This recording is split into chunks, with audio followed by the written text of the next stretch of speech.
A knight reins in his horse before a half-built tower. The ground beneath its new stones feels alive, thrumming with a memory older than Christendom. This scene played out across medieval Europe, from the misty forests of England to the Carpathian mountains of Romania. Lords and kings did not choose castle sites by chance. They built their fortresses of power directly atop places ancient peoples held most sacred. This video is a historical detective story. We will piece together clues from archaeology, folklore, and raw political ambition to solve a deep mystery. You will learn the 3 compelling reasons why pagan holy grounds became the foundations for Christian castles. We will uncover how a sacred spring could decide a siege, and why a dragon legend might mark a conquered god. By the end, you will see these familiar stone giants not as isolated monuments, but as the final move in a 1,000-year-long game for the soul of the landscape. What forgotten power do you think still lingers in the oldest stones you have ever touched? That knight's unease was not just about superstition. He was sensing a truth written into the land itself, a truth his pagan ancestors knew intimately. To understand why castles rose where they did, we must first listen to the landscape as they heard it. Ancient peoples across Europe, from the Celts to the Slavs, lived in a world alive with sacred presence. They did not worship distant gods in the sky, but encountered the divine in the very earth beneath their feet. Certain places hummed with a power they called the genius loci, the spirit of the place. This was not a vague feeling, but a concrete reality. A towering hill was not just a strategic vantage point, it was a throne for the gods, a place closer to the heavens. A spring bubbling from deep rock was not just a water source, it was a gift from the underworld, a well of healing and prophecy. The eerie quiet of an ancient grove of oaks was not just a lack of sound, it was the palpable silence of a cathedral. Think of the Hill of Tara in Ireland. Long before it was a royal seat for high kings, it was a sacred meeting point of the goddess Medebe, a nexus of earthly and spiritual power. Or consider the Externstein in Germany, a dramatic sandstone formation that served as a pagan sanctuary for millennia, its natural pillars acting as a gateway between worlds. These locations were chosen because they were already central. They were the crossroads of community, ritual, and cosmic order. The land itself was a map of the sacred, and building a temple or a burial mound there was like plugging into a source of immense spiritual energy. So when we look at a windswept hill or a forest clearing marked by standing stones, we are not looking at empty real estate. We are looking at a battery fully charged by centuries of belief, prayer, and memory. The ground was already holy long before anyone thought to claim it with a cross or a crown. Into this landscape of living earth and ancient spirits came a new faith, one with a single God and a message meant for all. The Christianization of Europe was a slow, grinding process that unfolded over centuries, not years. It was not a gentle tide of enlightenment, but often a story of missionaries walking into sacred groves with an axe in one hand and a cross in the other. Kings like Charlemagne in the 8th century used conquest and harsh laws to force conversion, while monks patiently built monasteries in remote valleys, slowly weaving Christian teachings into the local fabric. Yet for the common farmer, the transition was rarely clean. Old gods did not simply vanish when a new priest arrived. They retreated into the stories, the rituals of planting and harvest, and most stubbornly, into the places themselves. The sacred spring where your grandmother was healed, the hill where your ancestors were buried, the forest clearing where the village gathered for the midsummer fire, these locations held a power that mere doctrine could not erase. This created a profound dilemma for the church. They could not tear down every sacred hill or fill in every holy well. The solution they developed was both pragmatic and brilliant, a strategy known as Interpretatio Christiana. It means Christian reinterpretation. Instead of destroying a pagan temple, they would build a chapel on its exact foundation. Instead of banning worship at a sacred spring, they would rededicate it to a Christian saint, often one with similar attributes. The Celtic goddess Brigid, associated with healing and fire, became Saint Brigid. The powerful Slavic spring spirit was now under the protection of Saint John. This was spiritual alchemy. It transformed the dangerous, untamed power of the old gods into a sanctioned, controlled force under the banner of the Church. The people could still come to the place they had always known was holy, but now they were praying to a different name. This mindset of absorption, of redirecting existing spiritual currents, did not end with the Church.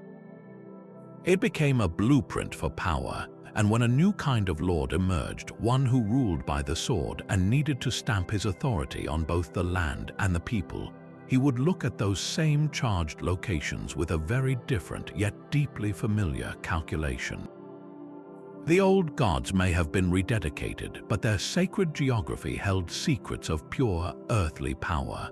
For a feudal lord surveying his new lands, a hill crowned with ancient stones was not just a spiritual battery, it was a military blueprint. The spiritual and the strategic were two sides of the same coin, and the convergence made these locations utterly irresistible. Think about it from the perspective of a Norman baron in 11th century England. He is an outsider speaking a different language, ruling a resentful population. He needs a fortress, and he needs it fast. He rides to a high place, a place the locals call the Old Hill, whispering that it belongs to the fair folk. What does he see? He sees a steep, natural slope that would break a cavalry charge. He sees a commanding view for miles in every direction, perfect for spotting approaching armies or smoke from rebellious villages. He finds a spring of fresh water bubbling from the hillside, a lifeline during a siege. The local peasants have already worn paths up to this place for generations for their rituals, meaning supply routes are pre-established. Sometimes he even finds the faint outlines of an Iron Age hill fort, its ancient ditches and ramparts just waiting to be deepened and rebuilt with stone. This was not a coincidence. Ancient communities chose their most sacred sites for the same reasons a medieval general would, for defense, for resources, for control. A sacred grove was often at a territorial border, a natural place for a treaty or a confrontation. A holy island in a river controlled the only safe crossing for miles. The Slavic stronghold of Arkona, a massive cliff-top temple to the god Svantovit on the island of Rugen, was not just a religious center, it was an impregnable fortress that withstood attacks for centuries. No pragmatic baron would build his castle on a weak, indefensible spot just for good spiritual vibes. That would be a quick path to a lost war and a lost head. But if a location offered both, if it was already revered by the people and virtually unassailable by an enemy, the decision was simple. You built where the power already was.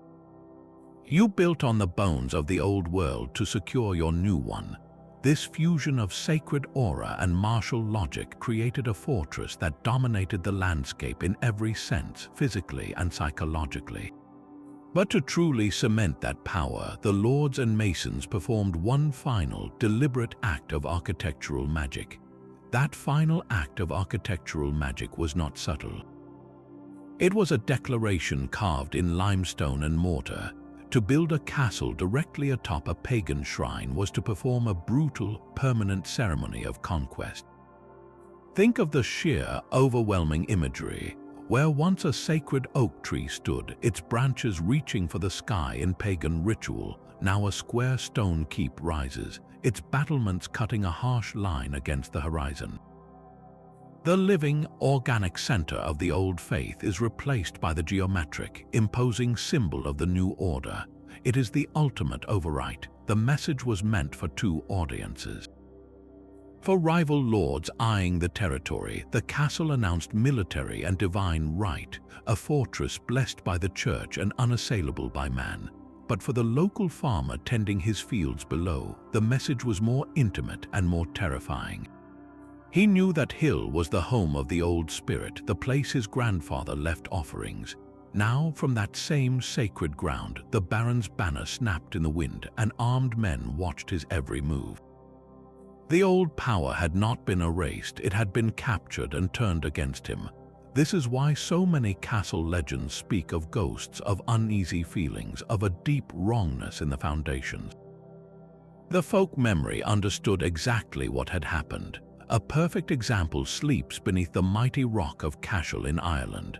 Long before its iconic medieval cathedral and round tower were built, the rock was known as the seat of the kings of Munster, a place steeped in pre-Christian myth as a portal to the otherworld. By building a Christian center of royal and ecclesiastical power directly on that spot, the kings were doing more than finding a good defensive position. They were stating in unmovable stone that their authority came from a new, higher source, and that the old ways now served a new master. It was psychological warfare in permanent form, ensuring every glance toward the hill reinforced who was truly in charge. So the next time you see an image of a lonely castle on a hill, ask yourself what silence lies beneath its stones. That sense of ancient presence is not your imagination. It is the echo of a calculated victory, one meant to resonate through the centuries. No fortress better embodies this conquest in stone than the Tower of London. Its stark white tower, built by William the Conqueror in the 1070s, was the ultimate symbol of Norman power thrust into the heart of a conquered city. But William did not choose its riverside location just for controlling the Thames. He was building upon a landscape already dense with ancient power. Long before the Romans built their walls, the area of London was a place of bogs, islands, and most importantly, hills. One of these, Ludgate Hill, is shrouded in myth. Its very name whispers of a pre-Roman past, believed by many historians to be a major Celtic ritual center dedicated to a god named Lud, or Nodens, a deity of the waters and the otherworld. This was not just any hill, it was a sacred focal point. The Romans, masters of political theater themselves, understood this. After their invasion, they built a massive temple to the Emperor Claudius right on that same hallowed ground, a direct statement of imperial divinity replacing local gods. Centuries later, as Christianity took root, the Grand St. Paul's Cathedral would rise on Ludgate Hill, continuing the tradition of spiritual override.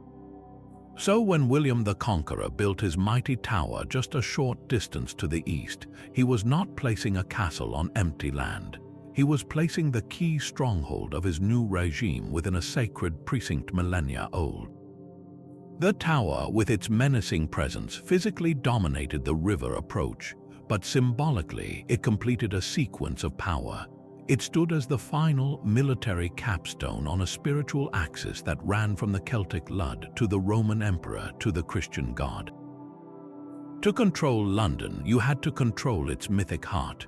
William ensured his fortress cast a long shadow over all of it, a permanent garrison watching over the city's deepest memories. This pattern of conquest carved in geology repeats itself far to the north, upon a landscape forged by fire and ice. Edinburgh Castle does not merely sit upon a hill, it crowns a fortress of stone born from a volcano. The rock it grips is a volcanic plug, the hardened throat of an ancient fury, rising with sheer cliffs on three sides. This was a defensible position so obvious it called out to every generation of power seeker. Long before the first stone of the castle was laid, this dramatic outcrop, known as Castle Rock, was the stronghold of the Gododin tribe, a Celtic people who etched their homes and their history into its slopes. Archaeologists have found evidence of a substantial hill fort here, a place of community and ceremony where the rhythms of life and the mysteries of the gods intertwined. But Castle Rock is not alone. It gazes across the city at an even more imposing figure, the great lion-like form of Arthur's seat. That hill's very name ties it to the legendary King Arthur, a figure woven from Celtic myth and desperate hope, suggesting its slopes were places of deep ritual significance long before the legend was born. When King David I built his royal castle on Castle Rock in the 12th century, He was not just exploiting a perfect military stronghold, he was making a profound political statement. He positioned his seat of earthly power directly within a landscape already vibrating with ancient mythic importance. The castle did not ignore Arthur's seat, it engaged with it. By placing his fortress here, the king was linking his fledgling Scottish monarchy to the timeless authority of the land itself. He was suggesting his rule was not a new invention, but the natural successor to the gods of the volcano and the heroes of the hill. The castle's stone walls became a bridge, connecting the pragmatic needs of a medieval kingdom to the deep, ancestral legitimacy of a place where people had always felt power resided. To rule from Edinburgh Castle was to claim inheritance over both the territory and its soul. The volcanic rock of Edinburgh and the sacred hills of London were not unique. This strategy of building upon the bones of the old world reached its most systematic and brutal form far to the east, in the misty forests and riverlands of the Baltic. Here, a military order of monk knights embarked on a campaign that was equal parts holy war and real estate acquisition. The Teutonic Order, invited to convert the pagan tribes known as the Old Prussians, launched the Northern Crusades. Their mission was not merely to baptize, but to utterly replace an entire culture. They faced people for whom sacred groves of ancient oak were living temples, where priests performed rituals under open sky and where the fate of the community was divine. To conquer this land, the knights knew they had to conquer its soul first. Their method was chillingly efficient. After a successful battle, they would not just occupy a Prussian hill fort, they would obliterate it. The sacred groves, the very heart of pagan spiritual life, were methodically cut down. Then, from the same earth that had held the roots of holy trees and the foundations of wooden strongholds, they would raise something entirely new and alien, a fortress of brick. These were the Ordensburgen, and the greatest of them was Malbork, known then as Marienburg. It is a staggering complex of dark red brick, a statement of cold, imposing permanence in a land of wood and spirit. Malbork was not built on neutral ground. It was constructed directly on the site of a captured Prussian fortress, its foundations literally consuming the old defensive lines. This was a deliberate act of spiritual and military colonization in one stroke. The castle was more than a garrison. It was a permanent Christian footprint stamped onto spiritually cleansed, yet spiritually potent ground. Every brick whispered the same message to the conquered people living in its shadow. The old gods are gone. Their sacred places now serve our God and our Grand Master. Your past is now our foundation. The castle's sheer, unmovable mass was designed to break cultural resistance, to demonstrate that the victory of the cross was not just political, but total and irreversible. It turned the landscape's own ancient power against its people, creating a paradox where the most spiritually significant sites now hosted the very institution that forbade the old ways. The knights understood that to rule a territory, you must first rewrite its map of meaning, turning sacred groves into stone keeps and pagan strongholds into chapters of their own militant faith. But the conquest of a sacred hill was only the beginning. To truly master a place, you had to control its lifeblood, and sometimes that meant building your dungeon around a god. Walk into the cavernous undercroft of a great stone keep, past the storerooms and the armories, and you might find a feature more vital than any weapon: the castle well. In an age of siege, a secure water source meant the difference between surrender and survival. Yet in countless fortresses, these wells were not just engineering projects, they were spiritual acquisitions. The spring that bubbled up inside the thick walls of Goodrich Castle in Herefordshire, England, did not begin its story with the Normans. The red sandstone fortress we see today was built in the late 11th and 12th centuries, but the well at its heart, sunk deep into the rock of its keep, is far older. Local tradition and the compelling nature of the site suggest it was a sacred spring long before, a place where ancient peoples would have made offerings to a Celtic water goddess like Coventina, a deity of wells and springs. Water from such places was not merely drink, it was a conduit to the otherworld, believed to hold curative powers and prophetic visions. By enclosing this spring within the deepest, most secure part of his castle, the Norman lord performed a profound act of enclosure. He took a public, sacred resource, a place of community pilgrimage and healing, and made it a private, militarized asset. The spiritual charge of the water was now contained within his walls, literally under his lock and key. The message was starkly physical. The divine gift that once flowed freely for all was now rationed by his authority, a necessity he could grant or deny. This pattern repeats across Europe. At Château de Chinon in France, the well in the fortress is said to be miraculously never dry, tapping into an aquifer that likely held sacred significance. In Wales, many castles built near or over holy wells dedicated to Celtic saints like Saint Winifred often subtly commandeered that existing reverence, tying the castle's endurance to the saint's perceived protection. This was control on an elemental level. It demonstrated that feudal power did not just rule over people and land, but over the very forces that sustained life, the water from the deep earth and the blessings that were believed to flow with it. The sacred spring in the dungeon is perhaps the purest symbol of this takeover, a captured god forced to serve the garrison. The captured spring was a source of life, but the ground held another kind of power entirely, the silent authority of the dead. Across Europe, the landscape was dotted with the graves of the ancient world, great earthen mounds known as barrows or tumuli. These were not just piles of dirt, they were homes. In the minds of the people, they were the dwelling places of powerful ancestors, or even doorways to the otherworld, where the veil between the living and the dead was whisper-thin. To build near such a place was to engage with a deep ancestral memory. A lord who raised his castle keep beside a burial mound was making a calculated statement about lineage and legitimacy.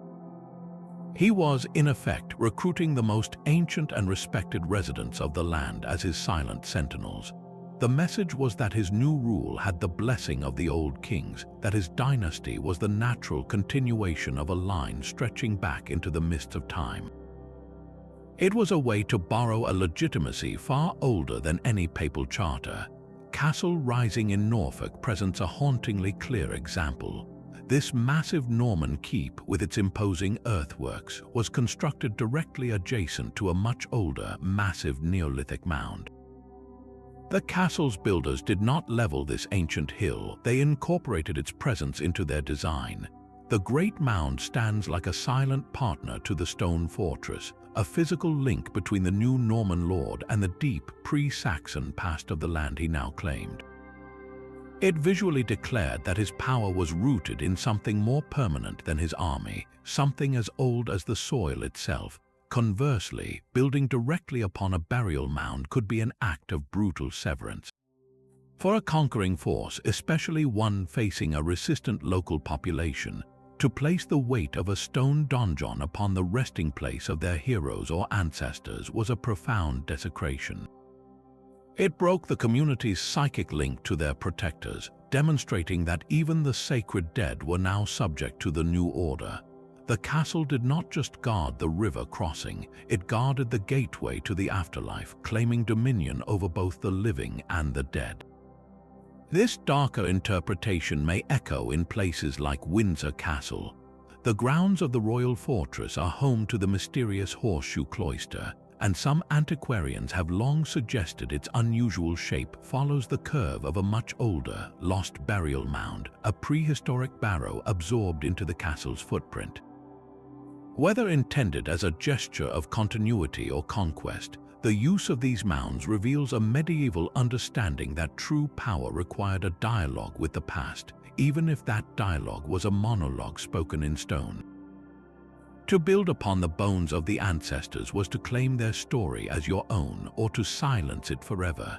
Stone and water were not the only foundations for a castle's claim.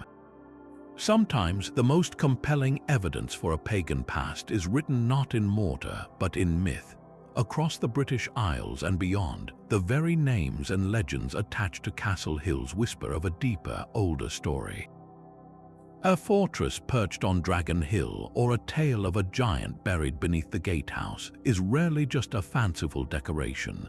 These stories are cultural fossils, preserving the memory of a site's sacred pre-Christian identity in the symbolic language of folklore. Consider the classic dragon legend. In the pagan worldview, dragons were not simply monsters, they were powerful chthonic beings, spirits of the earth itself. They guarded sacred springs, dwelled within caverns, and were embodiments of the untamed, raw power of the land. When a medieval story tells of a saint or a knight slaying a dragon on a particular hill, the narrative is performing a specific kind of alchemy. It is translating a site's ancient spiritual significance into a new Christian framework. The dragon, representing the old, chaotic earth power, is defeated by the representative of divine order. The act of slaying does not erase the hill's power, it sanctifies it. The victory establishes that this potent place now belongs to the new faith.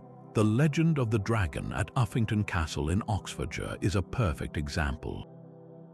The spectacular Iron Age hill fort there, with its ancient white horse carved into the chalk, is overshadowed by a nearby flat-topped mound called Dragon Hill. Local tradition insists this is where St. George himself slew the dragon, and that no grass grows where the beast's poisonous blood spilled. The story is clearly medieval, but the elements are ancient. A powerful earth spirit, a sacred hill, and a ritual landscape are all condensed into a Christian parable.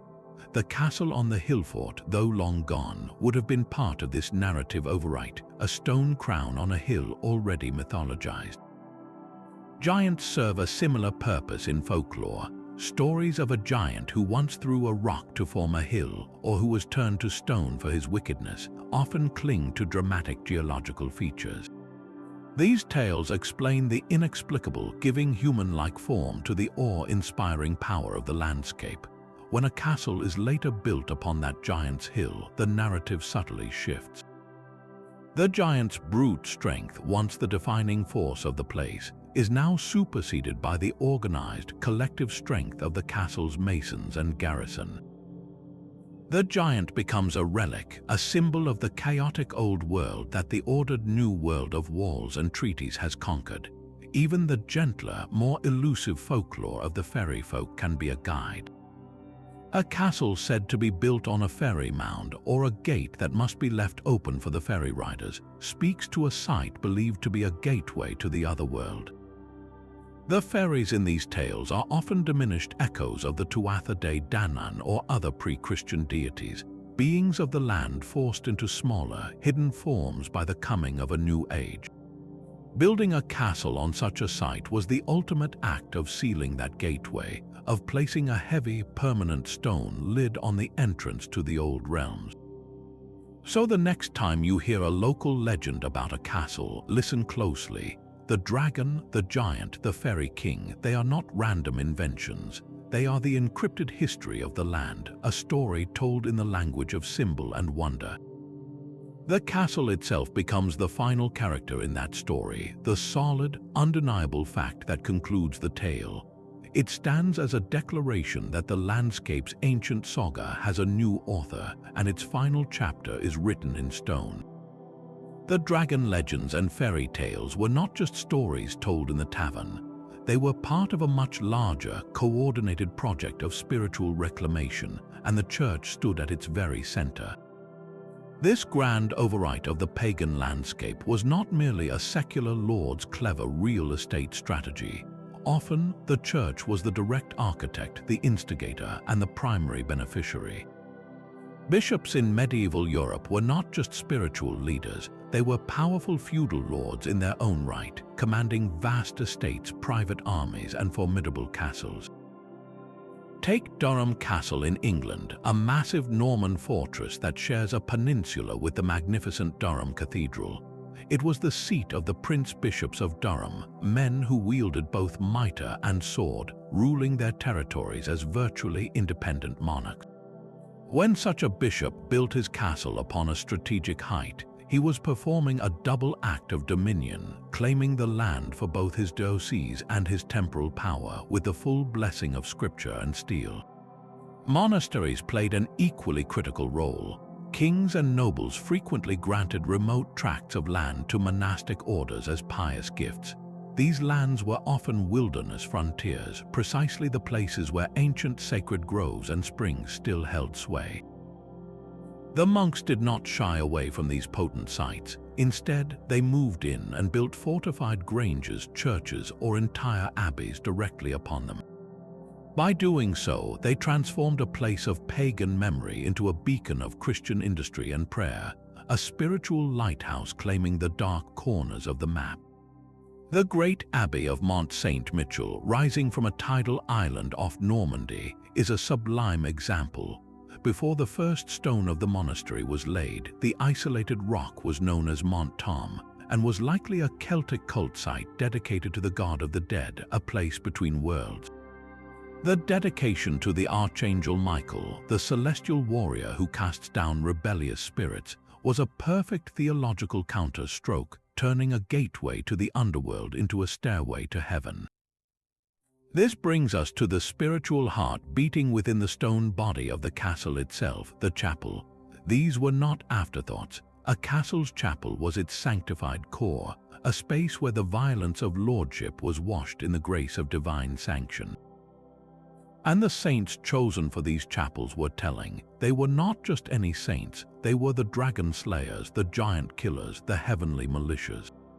Saint Michael, depicted with a sword standing upon a vanquished serpent. Saint George, the knight in shining armor, piercing the dragon. These were the dedicated opponents of chaotic, earthly powers. By placing a chapel to Saint Michael in a castle built on a pagan hill, the Lord and the Church were broadcasting a continuous, ritualized victory. Every Mass held in that chapel was a reenactment of the conquest, a prayer that reinforced the rightness of their occupation. It provided the religious justification for overlordship, framing the castle not as an oppressive imposition, but as a divine garrison holding a reclaimed outpost for Christendom. So the next time you walk through the ruins of a castle and find a small, vaulted chapel with a worn stone altar, look closely. You are standing in the most important room of all. This was where the spiritual claim was renewed daily, where the power of the old site was not just buried but actively converted and channeled. The castle walls declared who ruled the land. But the chapel's prayers declared who had won its soul. Stone chapels were not the only place this spiritual dialogue was carved in silence. Walk the walls of an early Norman keep, or step into the rounded arch of a Romanesque church doorway attached to a castle and look down. Look closely. Amidst the geometric patterns and biblical scenes, you might find a face staring back, a face that does not belong in any scripture. A grotesque, wide-eyed figure with exaggerated features, perhaps a Sheila na gig, a naked female form displaying her sexuality with shocking boldness. Or you might find the Green Man, a face made of leaves, vines sprouting from his mouth and eyes, an icon of the wild, untamed forest. There are labyrinths etched into floors and strange beasts, half lion, half serpent, twisting around capitals. These are not mistakes, they are echoes. The first great wave of stone castle building in Europe coincided with the Romanesque architectural style, a period from roughly the 10th to the 12th centuries. It was an art of thick walls, rounded arches, and a profound love for surface decoration. And in that decoration, the old world persistently whispered. The Sheila na gig is perhaps the most puzzling. Found on churches and castles from Ireland to Central Europe, these explicit carvings seem utterly at odds with medieval Christian modesty. For a long time, scholars dismissed them as crude warnings against lust, or perhaps later, pagan fertility symbols awkwardly reused, but their placement is telling. They are often high on walls, above doorways or windows, places of transition. This points to their likely true function. They were apotropaic. That is a scholarly term for a magical ward, an object meant to turn away evil. The theory is that their shocking, chaotic image was meant to frighten off malicious spirits, to absorb any evil intent before it could cross the threshold into the sacred or fortified space. In a world that still very much believed in unseen dangers, a Sheila na gig was spiritual artillery mounted over the gate. The Green Man tells a similar story of absorption. He is the spirit of the wildwood, the untamed life force that the castle and the church sought to control and sanctify. By carving his leafy face into a column in the nave, the builders were not celebrating paganism. They were capturing it. They were bringing the potent, chaotic energy of the natural world inside and fixing it in place, rendering it harmless, even turning it into a support for the roof of God's house. It was a symbolic taming. The labyrinth carved into a floor, often at the entrance of a cathedral like Chartres, served a dual purpose. For the pious Christian, it represented a pilgrim's path to salvation, a metaphorical journey to Jerusalem. But the spiral and maze pattern is one of humanity's oldest symbols, found in Neolithic rock art across Europe. It represented a journey to the center, to the underworld, to the self. By walking the labyrinth, a medieval believer was unknowingly retracing a ritual steps older than recorded history, but now with a Christian destination. So were the masons who carved these motifs secretly pagan? Probably not. Were they simply reusing old decorative ideas because they looked nice? That seems too simple. The most compelling answer lies in that medieval mindset of spiritual utility.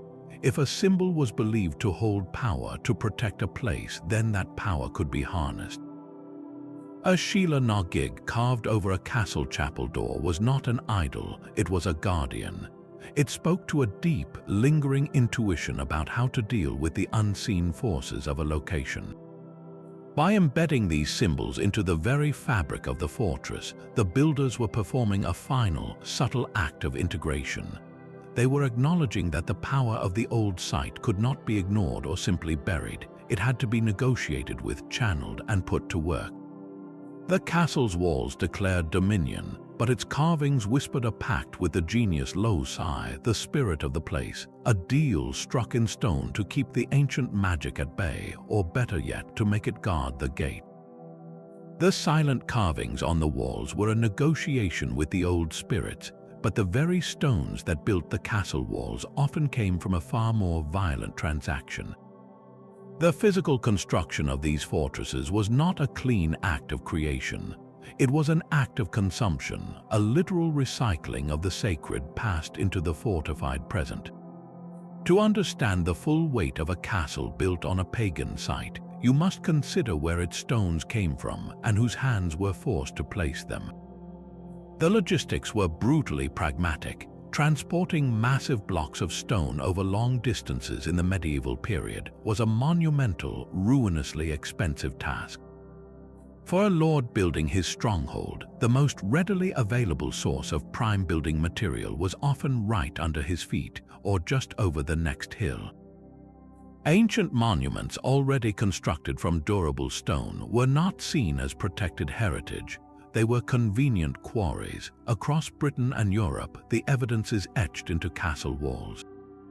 The great sarsen stones of Neolithic circles, like those at Avebury, were sometimes broken up for road metal and building foundations. The massive capstones from Bronze Age burial chambers, slabs that had sealed the tombs of chieftains for millennia, were prized for their size and flatness. They were hauled away to become lintels over fireplaces, or thresholds for doorways, or foundations for gatehouses. A sacred monolith that once channeled the sun at solstice might end up as a mundane step worn smooth by the boots of the garrison. But the most haunting cost was not measured in stone but in human spirit. The workforce that built these castles was not composed of specialized, itinerant masons alone. It was largely drawn from the local peasantry, the very people whose ancestors had venerated the sites now being dismantled. Under the system of feudal obligation known as corvée labor, these men were compelled to work a certain number of days each year for their lord.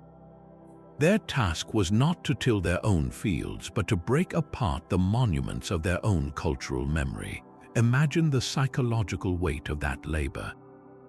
A farmer who had grown up hearing tales of the fairy folk who danced within a stone circle, or who knew the burial mound as the home of a protective ancestral spirit, was now ordered to swing a hammer against it. He would lever a standing stone from the earth that had held it for 2,000 years, feeling it groan and give way. He would drag the capstone from a chieftain's tomb, exposing the dark soil beneath. Every block he shaped and mortared into the rising wall was a piece of his own heritage, transformed into the very symbol of his subjugation. This was spiritual pollution of the highest order, and the people knew it. Folklore is littered with stories of curses falling upon those who disturbed ancient stones. Tales tell of laborers struck by illness, of mysterious lights, of tools breaking, and of a deep, unshakable misfortune settling on a family. These were not just ghost stories, they were a cultural immune response, a way of articulating the profound wrongness of the act. The castle in this light becomes more than a fortress. It becomes a Gothic collage, a physical manifestation of cultural erasure. Its walls are a mosaic of stolen sanctity. The hearth in the great hall is framed by a stone that once roofed a king's grave. The cornerstone of the keep rests on the plinth of a pagan altar. The message was inescapable and cruel. The new order was not just built on the old world, it was literally built from it. The power of the ancestors and the old gods was not merely buried, it was pulverized and repurposed, forced to hold up the walls of the very structure that denied their existence. Every storm that battered those walls, every siege engine that crashed against the gate, was testing not just Norman engineering, but the fragile piece of a land whose bones had been rearranged. That psychological weight of building with stolen stones finds its ultimate echo in a fortress of both rock and rebellion. High in the French Pyrenees, the jagged silhouette of Montségur cuts into the sky. This is not a Norman keep, but a stark, mountainous fortress known as the last refuge of the Cathars, a Christian sect deemed heretical by the Church in the 13th century. Their tragic siege and burning is a well-known tale, but the rock they died for holds a secret far older than their faith. Long before the Cathars sought sanctuary there, the steep, isolated pog or rocky summit of Montségur served a different kind of worship. Archaeologists and researchers have noted its precise alignment. At the winter solstice, the rising sun shines directly through a narrow natural window in the rock, illuminating a specific point within the ruins. This is not a medieval architectural feature, it is a celestial one, strongly suggesting the site was a prehistoric solar observatory and ritual center, a place where ancient peoples tracked the sun's rebirth at the year's darkest point. This context transforms the Cathar choice of Montségur from a simple defensive decision into a profound spiritual statement. The Cathars believed the material world was a prison created by an evil god, and that the soul's purpose was to escape it through purity and asceticism. They rejected the wealth and worldly power of the Orthodox Church. Where better to flee the corrupted material world than to a mountain peak that touched the heavens, a place already dedicated by antiquity to the pure, cyclical light of the sun. They were not just occupying a fortress, they were seeking a sanctuary already charged with what they saw as a purer, more direct connection to the divine light they worshipped. Their heresy was, in a way, a new form of the old pagan impulse to find the sacred in high, untouched places. The brutal siege and fall of Montségur in 1244 was meant to extinguish that light forever. But the pattern of sacred conquest did not end with the Cathar martyrs. After the fortress fell, the French royal army, acting for the church, did not abandon the site. They built a new castle there. This was not a reconstruction, it was a replacement, an orthodox fortress planted like a standard on the very rock where heresy had made its last stand. The message was a chilling echo of the Norman overlords and the Teutonic Knights, a location of powerful alternative spirituality, first pagan, then heretical, was systematically co-opted by the centralized military and religious authority. The new castle at Montségur was a sterilizing force. It overwrote the Cathar martyrdom just as the Cathars had overwritten the solar observatory. It asserted that the only legitimate power on that sacred height was the combined power of the French crown and the Roman Church, a final, physical guarantee that no other light would be allowed to dawn from that mountain. The conquest of Montségur's sacred rock was a pattern perfected on another frontier, where the struggle for souls was mapped onto the very soil. To the east, beyond the rivers Elbe and Oder, lay the vast forested lands of the Slavic tribes. From the 12th century onward, a relentless push began, known to history as the Drang nach Osten, the drive to the east. German knights, settlers, and monks moved into these territories not merely as neighbors, but as conquerors intent on a complete cultural transformation. Their strategy for domination relied on a specific and devastating architectural blueprint. When a German lord secured a new tract of land, his first act was often to locate the central stronghold of the local Slavic tribe, their Gord. A Gord was far more than a simple fort. It was a wooden fortress, yes, built on a hill or within a river bend for defense. But it was also the heart of the community, the seat of the tribal prince, and most significantly, the spiritual nucleus. Within its wooden walls, you would find not just homes and storehouses, but sacred groves, carved idols of gods like Perun or Veles, and places for seasonal rituals that tied the people to the cycles of the earth. To conquer a Gord was to conquer a people's entire world, and so the German knights did not just defeat these fortresses in battle, they systematically razed them. They burned the wooden palisades, toppled the idols, and cut down the sacred trees. Then, from the same scorched earth, using the same strategic high ground, they built their own symbol of permanence, a stone burg. This was a double erasure, a palimpsest of power written in ash and limestone. The physical displacement was absolute. The Slavic elite were killed, exiled, or subjugated, their central place of authority now occupied by a foreign lord speaking a foreign tongue. But the spiritual claim was even deeper. By building his castle upon the Gord, the German knight was not just taking the high ground, he was severing the tribe's connection to the genius loci, the protective spirit of that specific place. He was declaring that the old gods who had failed to protect their sanctuary were now utterly vanquished, and that the power inherent in the site now served a new god and a new master. A powerful example is Altenburg Castle in what is now eastern Germany. Historical records and place name analysis strongly suggest it was built directly atop a destroyed Slavic Gord that guarded a crucial river crossing. The castle's chapel, dedicated to a militant saint, rose where a pagan shrine once stood. For a Slavic farmer tilling his fields below, the site was a daily lesson in the new reality. The familiar wooden walls of his people's center were gone, replaced by an alien, unmovable stone citadel that dominated the skyline.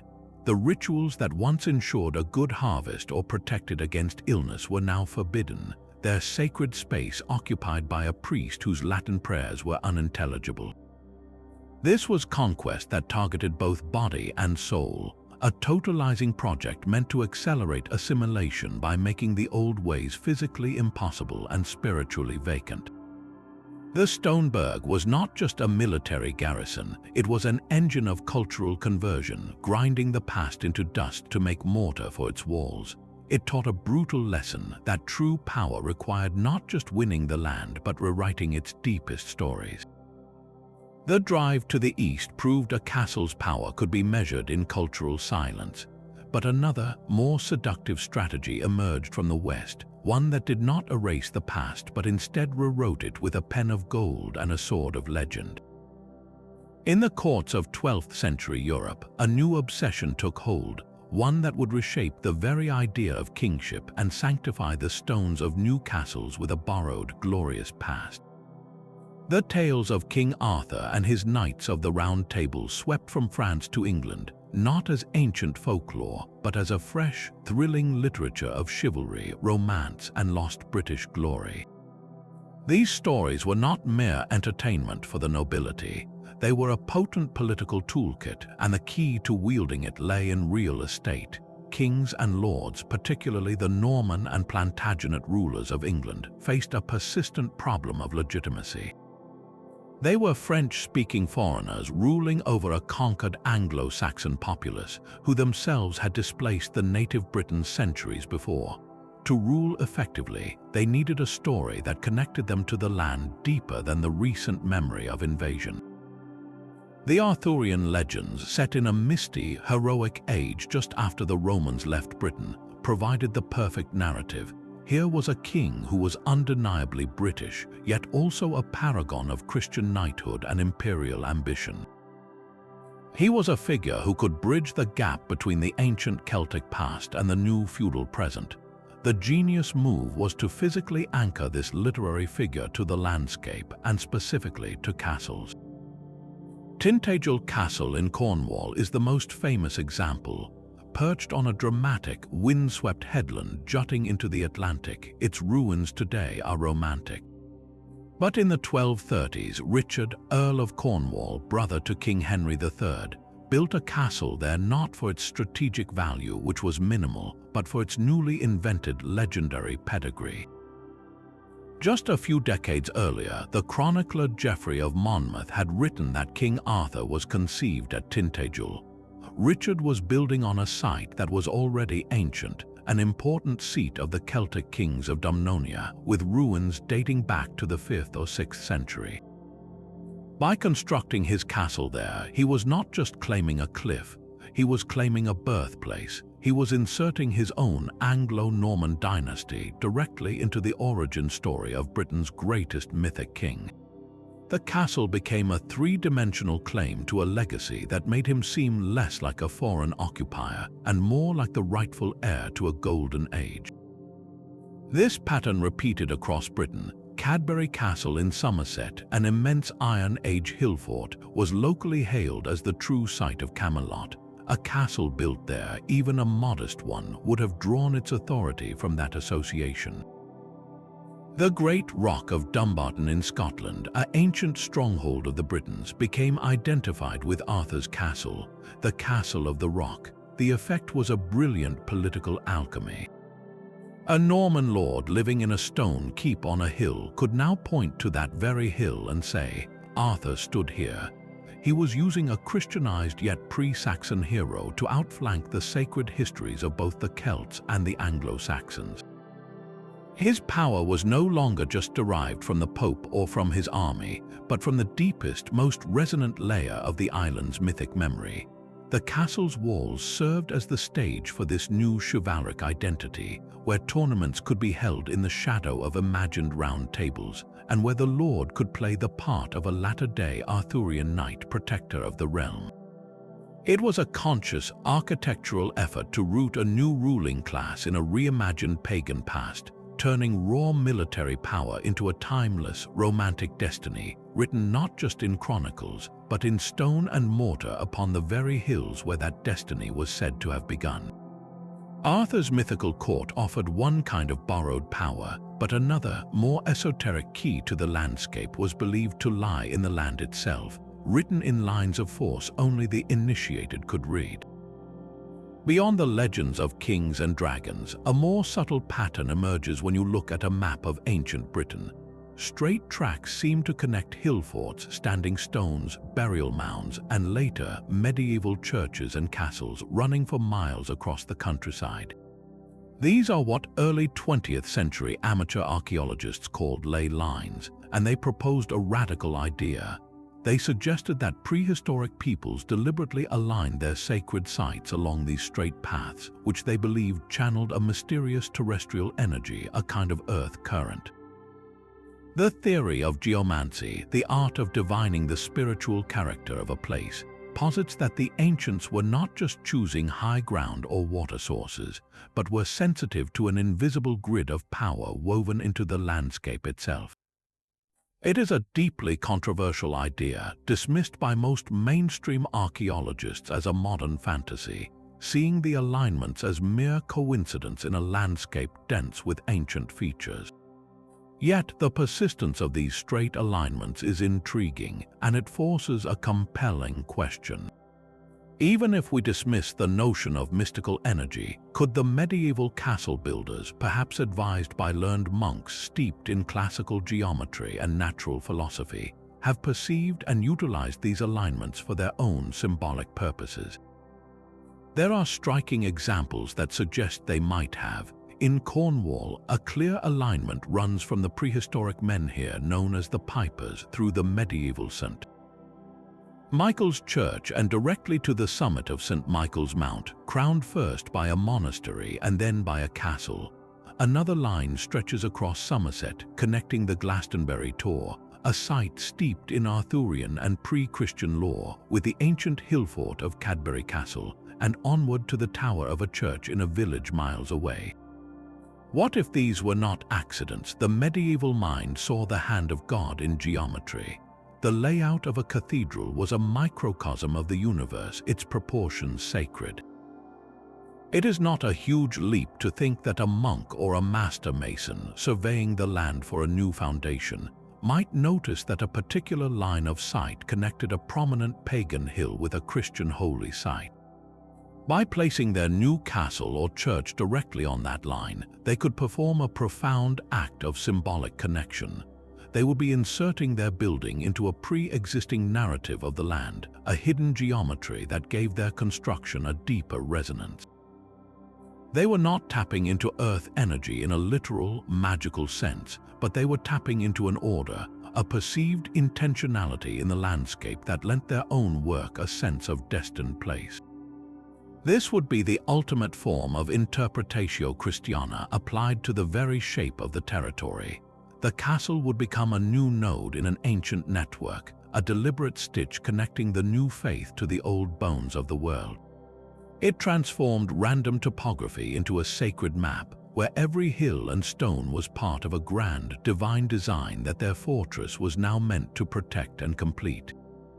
Whether through intuition, observation, or deliberate strategy, these alignments suggest the builders saw themselves not as conquerors of a blank slate, but as interpreters of a text written long ago in the contours of the earth itself. That unresolved tension in the land does not fade with the last mason's mortar. It lingers, and in the popular imagination it speaks. This is why, perhaps more than any other structure, castles are synonymous with ghosts. The trope of the haunted castle is so universal it feels inevitable, a cliché born from something far deeper than drafty hallways and old stones. But what if these stories of phantoms and cold spots are not random spookiness? What if they are the landscape's own form of persistent memory, a folklore that encodes the violent transition we have been tracing? A castle is, by its nature, a place of concentrated human drama, of sieges, betrayals, executions, and private sorrows. It holds the emotional residue of power and fear. Now, layer that atop a location already imprinted with centuries of intense pagan ritual, a place where communities gathered for rites of life, death, and communion with the gods. You have created a perfect spiritual pressure cooker. The haunting may be an echo of that older, disrupted purpose, a psychic scar on the location that manifests as unease. Consider the reports common to many such sites, a feeling of being watched in an empty room, sudden drops in temperature, the sound of chanting or footsteps where none should be. From a purely psychological perspective, these phenomena could stem from the subconscious weight of the place. When a person, even a modern visitor, stands in a castle built on a sacred grove, they are standing at a point of profound cultural fracture.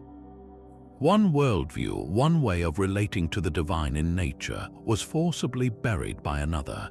That act of imposition does not vanish. It settles into the collective memory of the community, passed down through generations not as history but as story. The ghost of the Grey Lady pacing the battlements might, in an older version of the tale, have been the local goddess of the spring, now confined and mournful.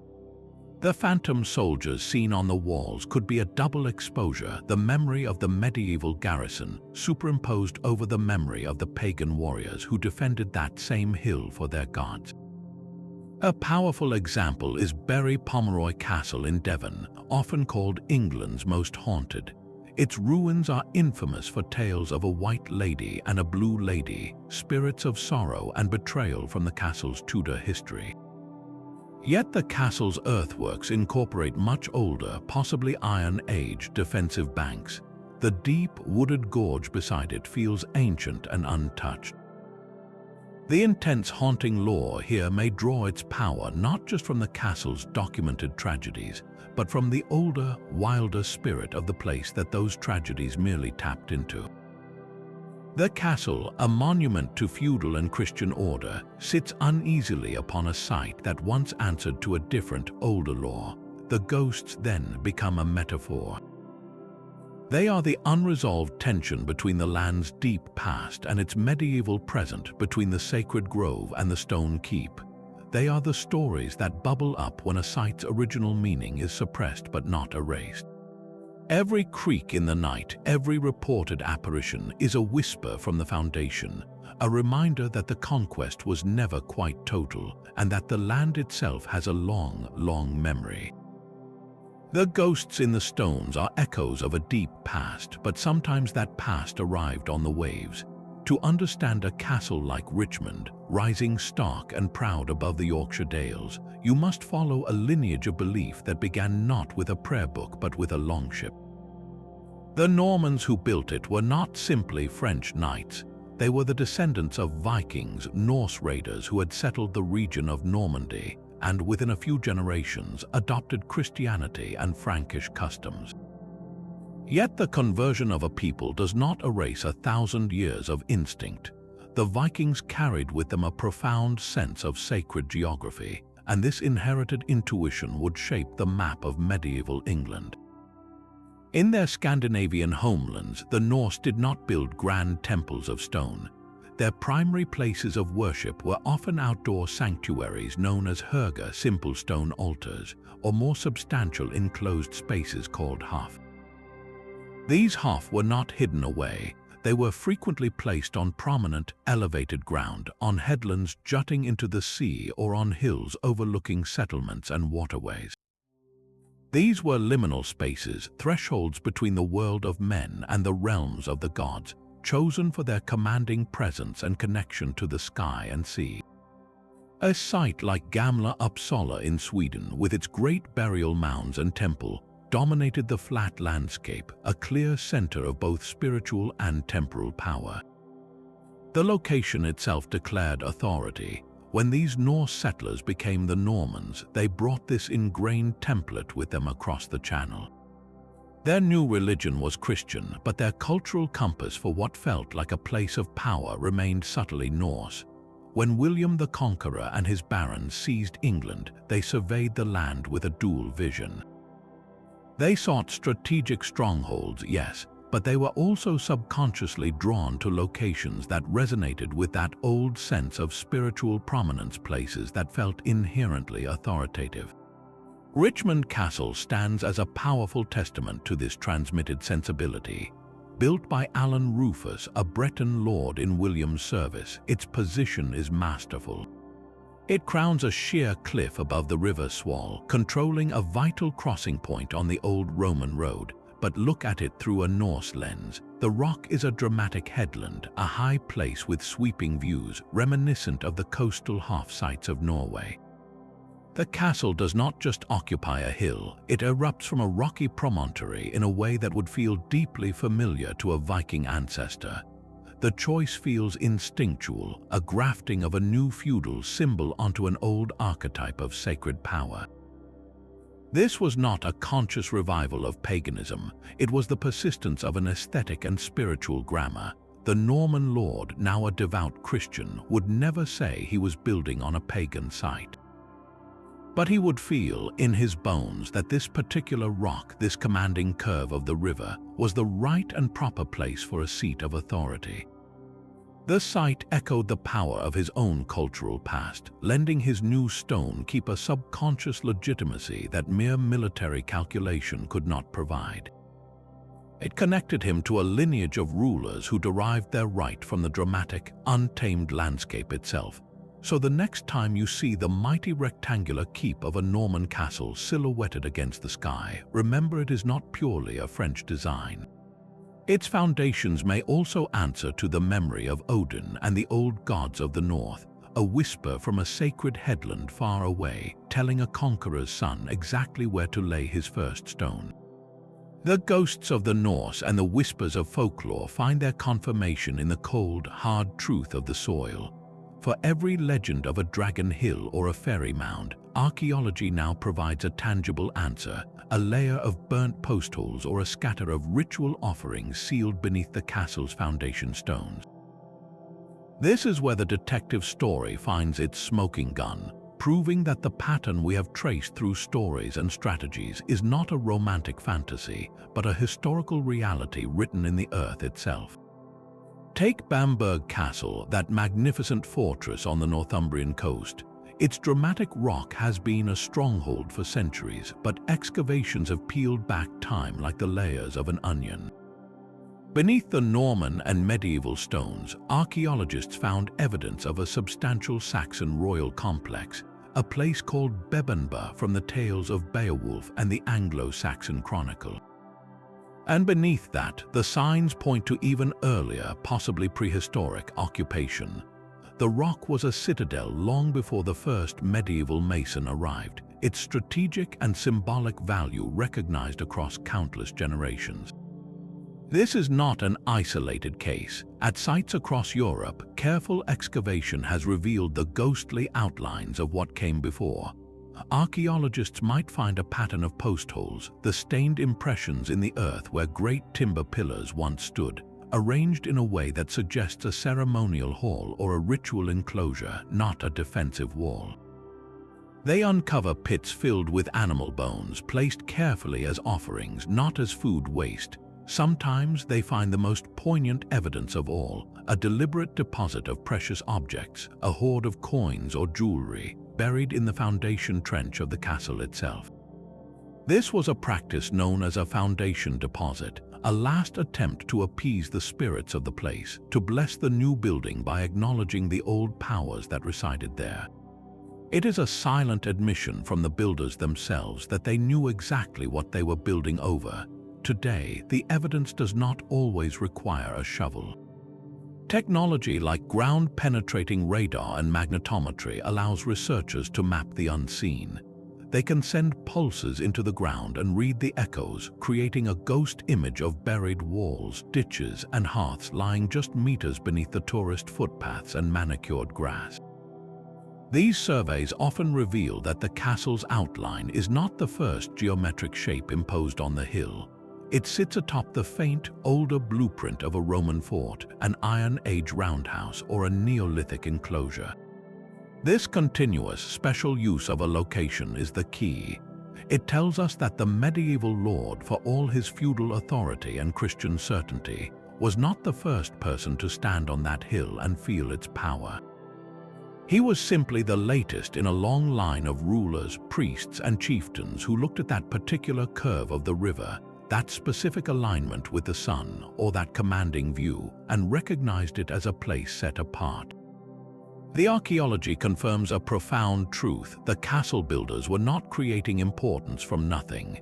They were inheriting it. They were tapping into a site's pre-existing resume, a curriculum vitae written not on parchment, but in layers of ash, bone, and offerings, a resume that stated plainly for thousands of years, this spot has been the center of the world. The stone keep was just the latest addition, a new chapter in a very old book. The unbroken chain of sacred hills and captured springs presents a compelling pattern, but history is never that neat. There were times when the builders of castles looked at the map and chose a spot with no ancient whispers, no burial mounds, no legends at all. These exceptions are not contradictions. They are the clarifying counterpoint that helps us understand the true weight of the old sites. Consider the stark, functional logic of coastal defense. Along the vulnerable shores of England and Wales, King Edward I built a series of formidable castles in the late 13th century, like Flint and Rhuddlan. These were not placed upon pre-existing sacred hills. They were planted on flat, marshy ground at the mouths of rivers. Their purpose was brutally clear: to secure the sea lanes, to provide safe harbors for supply ships, and to act as launch points for military campaigns into Wales. The land was chosen for its immediate, undisputed strategic value, for control of a waterway, with little regard for any deeper history the soggy soil might have held. Similarly, when political borders hardened into fixed lines, new castles sometimes sprang up on previously empty frontier points. They marked a new reality on the ground, a statement of possession on land that had been wilderness or contested march. These were castles of pure assertion, built where the line was drawn, not where the old gods were buried. So why does this matter? Because these exceptions prove the rule. They show us that when medieval lords had a single, overwhelming strategic imperative, like guarding a harbor or holding a brand new border, they would build wherever that need dictated. But in the vast majority of cases across the rolling interior of Europe, the choice was rarely so clear-cut. A baron would survey his lands and see not one, but several hills that offered good defense, fresh water, and a commanding view. They were all strategically viable, so what tipped the balance? This is where the pagan past re-enters the calculation as the ultimate tiebreaker. Faced with two equally defensible hills, the one crowned with ancient stones or whispered about as a ferry fort presented an irresistible value add. It bundled practical military advantage with that intangible, profound authority of place. Building there gave you not just a fortress but a legacy. It solved the problem of legitimacy for a conquering lord, connecting him to the deep time of the land in a way a new-built castle on a blank hill never could. The pagan site was not an absolute requirement, but it was a powerful multiplier. It transformed a stronghold into a symbol, merging the hard logic of the sword with the soft power of a story 1,000 years in the making. The silent stones of the past became the loudest argument for where to lay the new foundation. That deep historical rhizome is what we inherit today, a legacy of stone and story that now faces a modern dilemma. These layered sites, where castle walls sit atop pagan shrines, have become some of our most treasured tourist destinations. Yet for the archaeologists and conservators charged with their care, they present a uniquely tangled challenge. Every stone holds multiple histories, and deciding which story to tell or which layer to preserve can feel like an impossible choice. Should the priority be the magnificent medieval fortress that dominates the skyline, or the fragile, often invisible traces of the prehistoric sanctuary it replaced? This tension plays out in careful, painstaking work. Look at the ongoing archaeology around the Tower of London. Excavations for new visitor facilities or building repairs must proceed with the delicacy of brain surgery. Teams work inch by inch, knowing that beneath the Norman mortar lies Roman London, and beneath that, the sacred geography of the Celtic Ludgate Hill. A single trench can cut through 2,000 years of continuous power struggles, each layer more fragile than the last. The goal is no longer to build upon the past, but to understand it without causing further harm, to let each era speak without one voice drowning out the others. This modern respect for layered history transforms how we experience these places. When you walk through the gatehouse of a castle like Richmond or climb the motte at Berkhamsted, you are not entering a single moment in time. You are stepping into a nexus point. You stand where a Celtic priest once called upon the gods of the grove, where a Roman centurion guarded a temple to an emperor, and where a Norman knight surveyed his conquered domain. The castle is not an isolated monument, but the most recent chapter in a book with pages of earth, wood, and belief. This perspective adds a profound, almost vertiginous depth to the tourist experience. It turns a simple visit into a form of time travel, where the grandeur of the medieval walls is just the beginning of the story. So the next time you find yourself exploring a castle, pause for a moment. Look past the gift shop and the informational plaques. Feel the weight of the ground under your feet. You are standing at a crossroads of time where the ambitions of kings and the whispers of ancient spirits are woven together in the very soil. That sense of layered meaning is the true treasure these sites guard, a legacy far richer than any single era could ever create alone. So we have journeyed from the practical hill to the spiritual battleground. The story that began with a night's unease ends with a profound understanding of stone and soil. These castles were not random fortresses. They were the calculated, final move in a game played for the soul of a landscape, driven by a powerful triple rationale. First, the raw strategic advantage. Ancient peoples chose their sacred sites for the same reasons a general would, for defense, resources, and control of territory.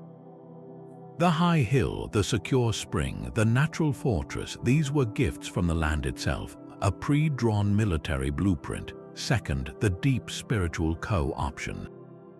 The church and the lords learned they could not simply erase 1,000 years of belief, so they redirected it. They built chapels to dragon-slaying saints where earth spirits were worshipped, turning dangerous pagan power into sanctioned Christian protection. They performed a sacred alchemy, absorbing the old magic into the new order. And third, the complete psychological domination. To build your stone keep upon a sacred grove or a burial mound was to deliver a message in unmovable granite. It told the conquered people that their gods were defeated. Their ancestors now served a new master, and the very lifeblood of their land, its water and its stories, was now under lock and key. The castle was a permanent ceremony of conquest. What we are left with then is not a ruin but a physical dialogue. These stone giants are conversations between the old world and the new, between the grove and the chapel, between the ancestor's barrow and the knight's banner. They are the embodiment of a society in violent, brilliant transition, desperately trying to root its new authority in the deep time of the earth itself. This is why they hold such an enduring allure for us centuries later. A castle feels ancient not just because it is medieval, but because it is literally built upon ancient bones. It resonates with a layered memory, a haunting sense that we are standing at a crossroads of time where many stories converge. Perhaps you have felt this at a castle near you. In the comments below, share any local fortresses you know that are wrapped in strange folklore or rumored to have ancient origins beneath their stones. What legends cling to their walls? Your stories continue this detective work.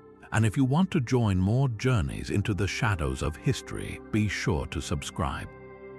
The past is never just one story. It is many layers waiting to be uncovered, one stone at a time.